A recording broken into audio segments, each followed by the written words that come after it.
Sejam muito bem-vindas e muito bem-vindos, queridos alunos do curso intensivo da FESDEP. O meu nome, para quem ainda não me conhece, eu sou a Bruna Bettiolo, eu sou defensora pública do Estado do Rio Grande do Sul. Já se vão aí 3 anos de Defensoria Pública do Estado, ingressei no último concurso, agora não mais último, né? Acabou de sair um, mas no penúltimo, então, concurso, no 5º concurso para ingresso na carreira. Sou formada em Direito pela Universidade Federal de Pelotas, especialista em Direito Processual Civil pela Escola Superior da Magistratura Federal, em parceria com a Universidade de Caxias do Sul. Atualmente sou membro do Núcleo de Defesa da Criança e do Adolescente da Defensoria Pública do Estado do Rio Grande do Sul e também do Núcleo de Defesa da Pessoa Idosa da Defensoria Pública do Estado do Rio Grande do Sul. É um imenso prazer estar aqui com vocês hoje. Hoje, então, nós vamos conversar aí sobre um dos tópicos do Estatuto da Criança e Adolescente. Nós vamos conversar, então, sobre o direito à convivência familiar e comunitária. Eu estruturei um material de apoio que vocês vão receber juntamente com essa aula. E o nosso objetivo aqui é direcionar o estudo de vocês, né? É dar uma conversada aí sobre os principais pontos dentro dessa temática da matéria. Vocês vão ver que nós vamos ter, então, 4 aulas gravadas aqui do assunto relativo ao ECA, né, o Estatuto da Criança e do Adolescente. Nós vamos ter 4 materiais, né, 4 aulas e 4, então, materiais complementares anexos a essas aulas. E hoje, então, nós vamos começar por esse tema da convivência familiar e comunitária.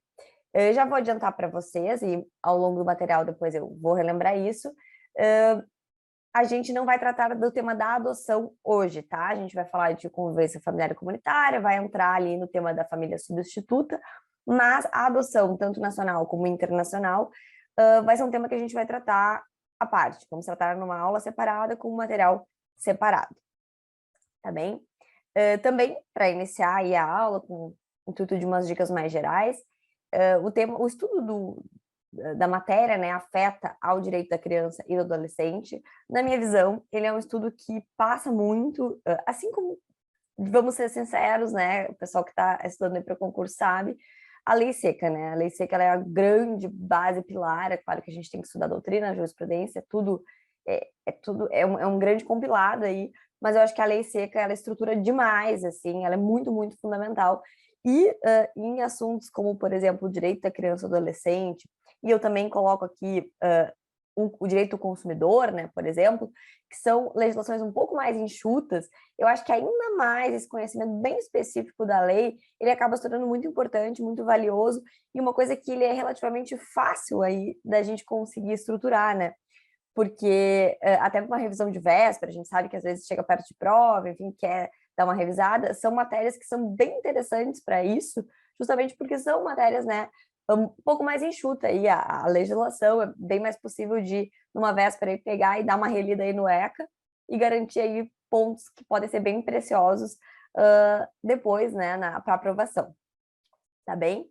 Bom, vamos iniciar então, eu vou compartilhar aqui com vocês a tela. Deixa eu só achar aqui o material que eu vou compartilhar com vocês. Então, alguns slides, tá? A ideia aqui dos slides é mais nortear, orientar a nossa conversa, do que propriamente, né, algo assim, muito para vocês ficarem muito presos nisso, tá? Bom, aqui. Bom, para a gente começar a nossa conversa, para vocês se situarem, né, a gente vai começar a partir do artigo 19 do ECA, tá? Que fala dessa questão do direito à convivência familiar e comunitária. Bom, então o artigo 19 do ECA, que é onde a gente vai iniciar aqui o estudo do tópico de hoje, ele nos traz, então, como um direito da criança e do adolescente ser criado e educado no seio de sua família e, excepcionalmente, numa família substituta, assegurada essa convivência familiar e comunitária em ambiente que garanta o seu desenvolvimento integral. Esse direito de convivência familiar e comunitária, ele também é previsto na Constituição Federal, e eu trouxe para vocês ali o artigo 227, que ele elenca ali como dever da família, da sociedade, do Estado, assegurar, né, a criança, adolescente ou jovem, vários direitos: vida, saúde, alimentação, dignidade, e dentre eles o direito à convivência familiar e comunitária. Vocês vão ver que eu procuro sempre colocar nos materiais escritos de vocês os artigos de lei.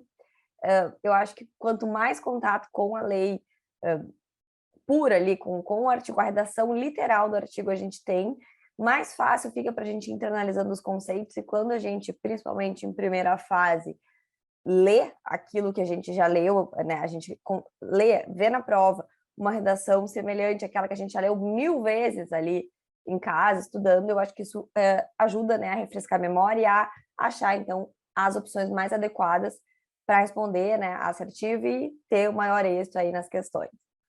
Então, o artigo 19 prevê esse direito à convivência familiar e comunitária, que também está na nossa Constituição Federal.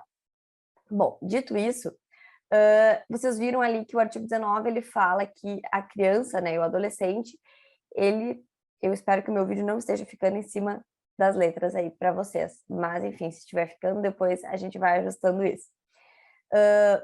Mas ele prevê que a criança e o adolescente vai ser, em regra, né, criado na sua família natural, né, e excepcionalmente em família substituta. Para a gente conseguir avançar no estudo, eu adiantei um pouquinho, puxei artigos que estavam mais lá na frente, a gente estava no 19, agora a gente vai para o 25, para trabalhar com vocês o conceito de família natural e o conceito de família extensa ou ampliada.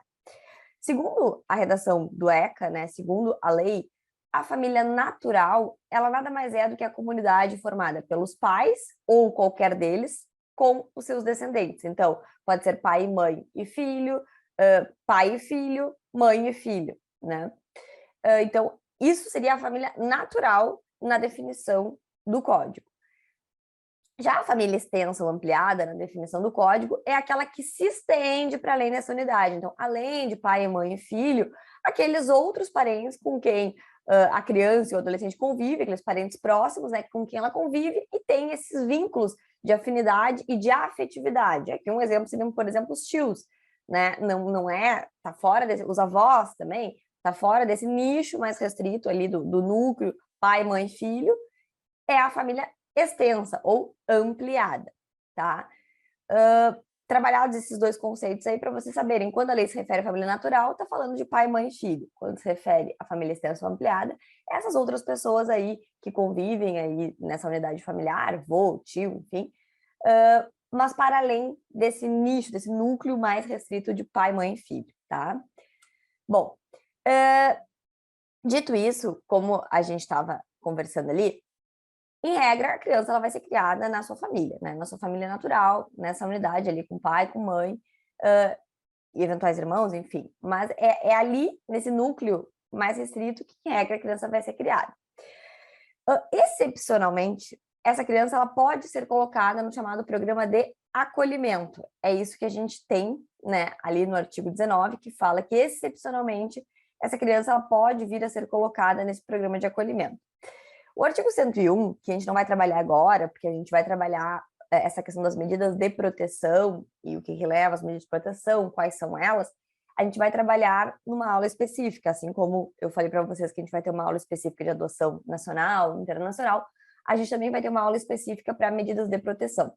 Mas o que eu gostaria que vocês tivessem em mente, entendessem aqui a respeito do programa de acolhimento?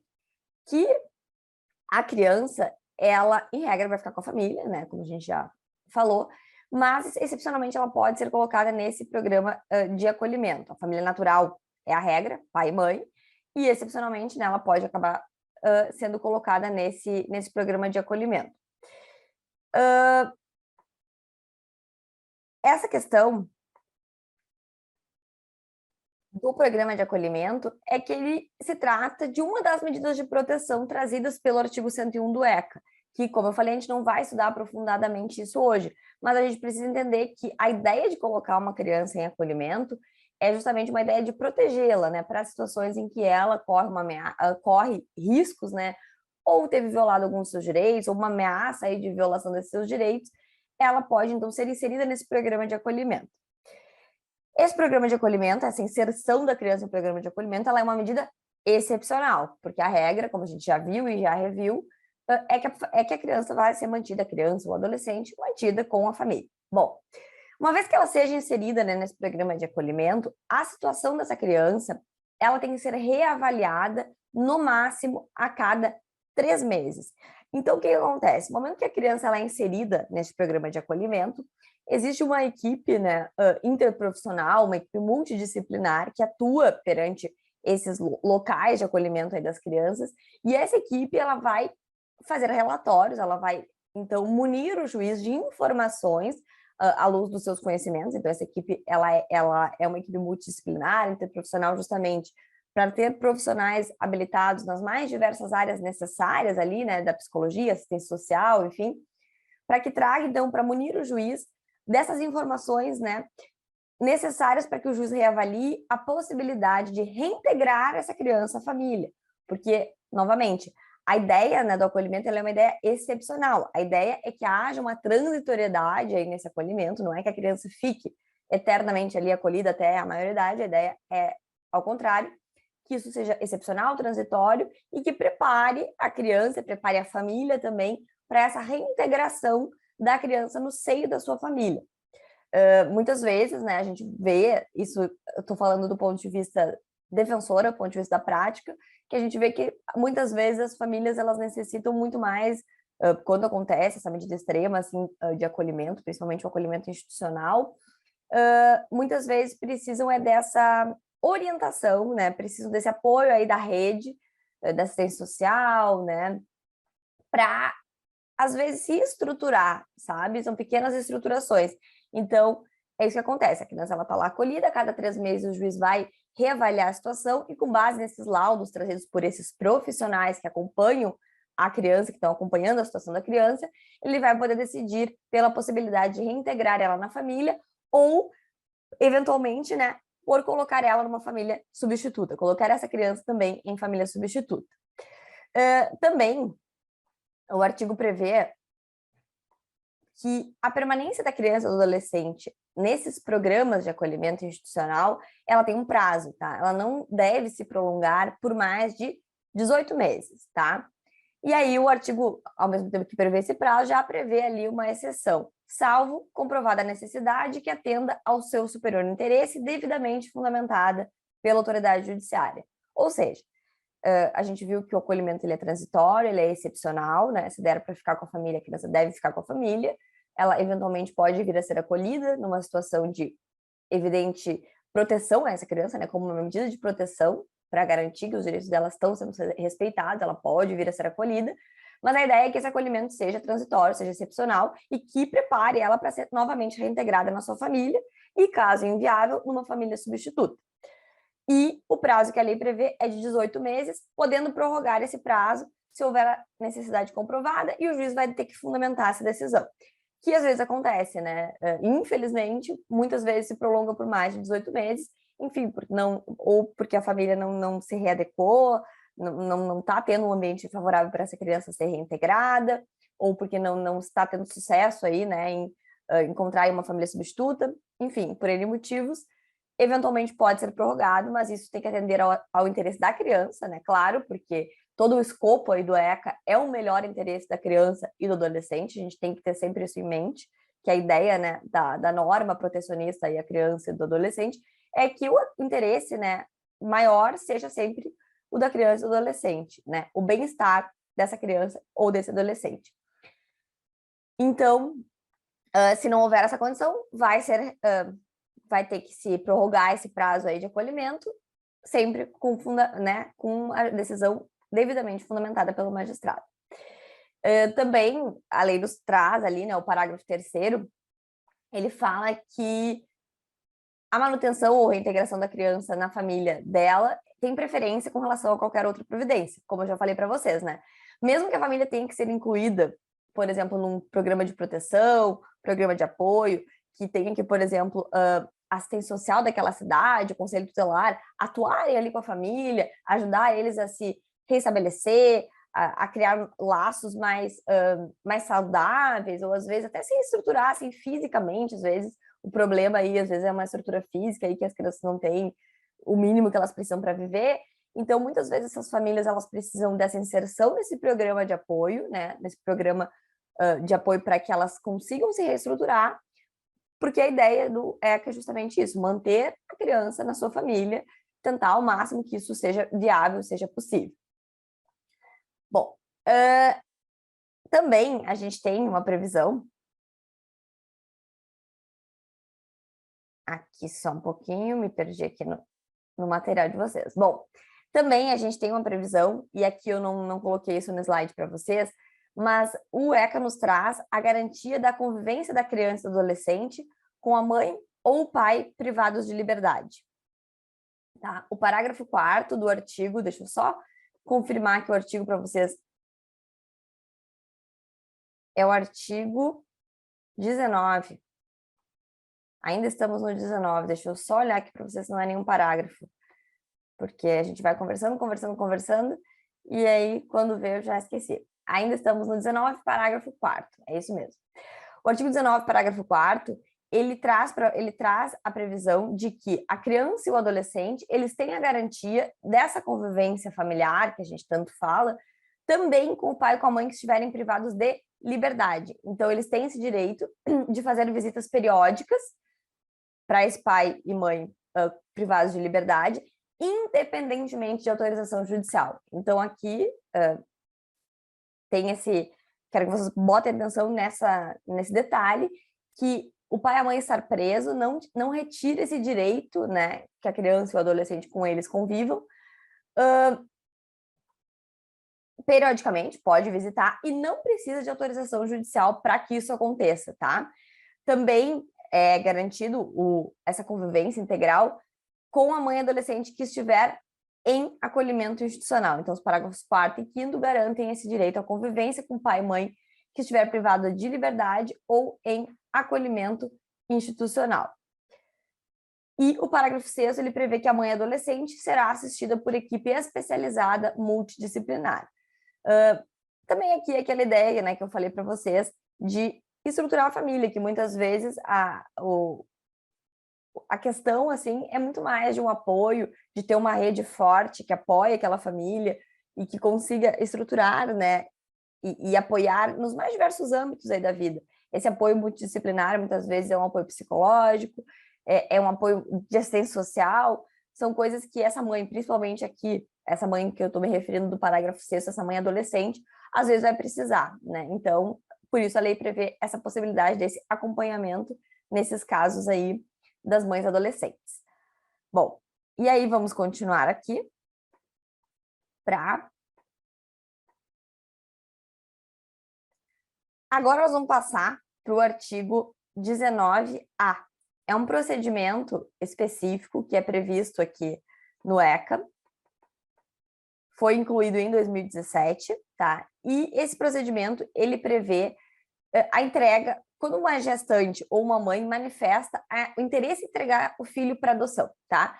Aqui é o procedimento que a gente vai adotar quando essa mãe ou essa gestante manifestam que não querem, então, não querem exercer a maternidade por algum motivo, né? E, então, a lei, ela traz esse procedimento, ela prevê esse procedimento como uma forma também e primordialmente, né, como uma forma de proteção justamente a essa criança e esse adolescente, para que, através das vias legais, dos meios legais, né, a mãe possa, então, exercer essa sua opção de não maternidade, e que essa criança seja, então, né, tenha seus direitos respeitados, seja assistida aí pelo Estado, para que possa ter, enfim, ser colocada num programa de acolhimento, ser, então, redirecionada para uma nova família, ser cadastrada em programa de adoção, se for o caso, enfim, para que os destinos dessa criança, né, possam ser cuidados aí, tutelados pelo Estado, quando a mãe exerce essa opção de que não quer, né, de quer entregar esse filho para adoção.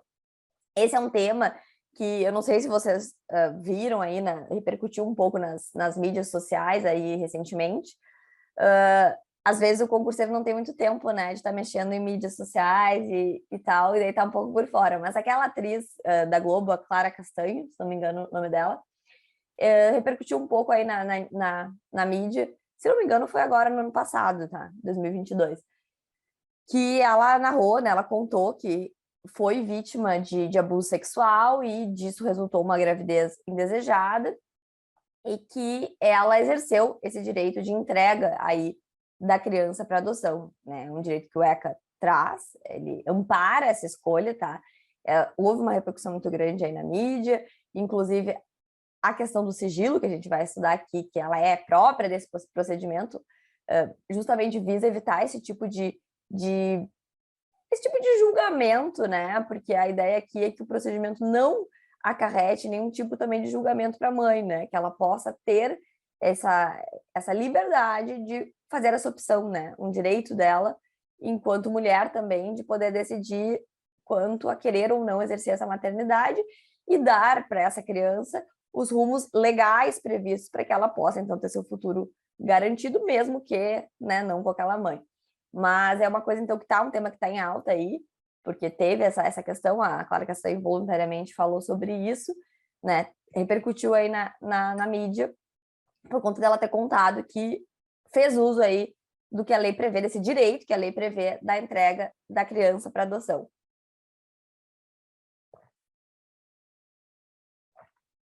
Bom, dito isso, vamos então para o procedimento, assim dizer. Bom, primeira coisa que eu já adiantei para vocês é a ideia do sigilo, tá?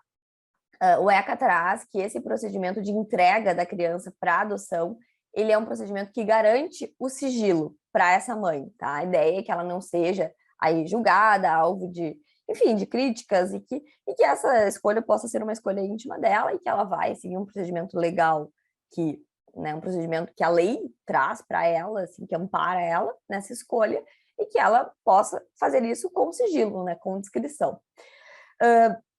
Claro que esse sigilo, né, ele não vai retirar o direito que a criança tem ao conhecimento da sua identidade, da sua origem biológica, tá? Então, a criança, após completar 18 anos, né, ela pode, né, essa criança que foi dada em adoção aí, mediante esse procedimento, ela tem o direito, após completado 18 anos, de conhecer a sua origem biológica e de ter acesso ao processo no qual essa medida foi aplicada. Mas, mesmo que essa criança tenha esse direito, né, após completar 18 anos, a ideia aqui do sigilo para que não haja esse constrangimento quando a mulher, né, a mãe ou a gestante, quer fazer opção por esse procedimento. O artigo, então, 19A, ele vai ali traçando o procedimento e ele prevê que essa mãe, que quer manifestar esse desejo, ela vai ser encaminhada para a Justiça da Infância e da Juventude. Lá, na Justiça da Infância e Juventude, ela é ouvida por uma equipe intraprofissional e essa equipe, então, vai elaborar um relatório. Mais uma vez, essa equipe intraprofissional aí que atua na infância e juventude, a ideia é munir o juiz de informações com conhecimentos que não necessariamente o magistrado vai ter, né? Que não são próprios, enfim, da função de magistrado. Conhecimentos da área psicológica, da área de assistência social, né? Da psicologia, assistência social. E aí, com base nesse relatório, o juiz vai poder, então, eventualmente encaminhar, né, essa mãe, essa gestante ou essa mãe, para um atendimento especializado na rede pública de saúde e de assistência social. Esse encaminhamento, ele depende do consentimento da gestante e é importante também que vocês saibam desse detalhe, que esses relatórios aí feitos pela equipe interprofissional, neles vai constar também eventuais efeitos que a pessoa, né, que essa mulher possa estar do estado gestacional ou puerperal, né? Porque a gente não pode ignorar que a mulher, às vezes, por conta da gravidez, e principalmente na questão do estado puerperal, ela pode estar aí com uma afetação aí psicológica, né, em virtude do próprio estado aí de gestação, estado puerperal, e isso também vai ser analisado pela equipe interprofissional e até para que o magistrado possa eventualmente encaminhar essa mulher para atendimento na rede, né, de saúde ou de assistência social, garantindo aí os direitos dessa mulher também com relação também à sua própria, né, sanidade ali mental, física, e para que passe por esse processo aí, né, de escolha, de opção de entrega da criança para adoção da melhor forma possível, né, para que se siga esse procedimento da melhor forma possível. Bom, feito isso, né, manifestado esse interesse na entrega da criança, o que a lei prevê? Que a gente vai, né, que daí, então, se vai buscar se tem o pai, né? Se a mulher indicar quem que é o pai da criança, bom, a ideia é que se tente, né, com que a criança fique com o pai. Como a gente viu, o ECA, ele prevê que, na medida do possível, a criança tem que ficar com a família. E, primeiramente, família natural, pai e mãe. Então, tendo um pai, se vai buscar, então se vai atrás desse pai para ver se há a viabilidade, né? Se há interesse e se há também condições, né, desse pai ficar com a criança, né? E se isso for possível, bom, com ele vai ficar o filho, né, ou a filha. Então, se houver um pai, esse pai for indicado e houver a viabilidade, houver interesse, sim, a criança vai ficar com esse pai. Se não houver essa viabilidade ou não houver o interesse, se o pai por algum motivo não tem como exercer, né,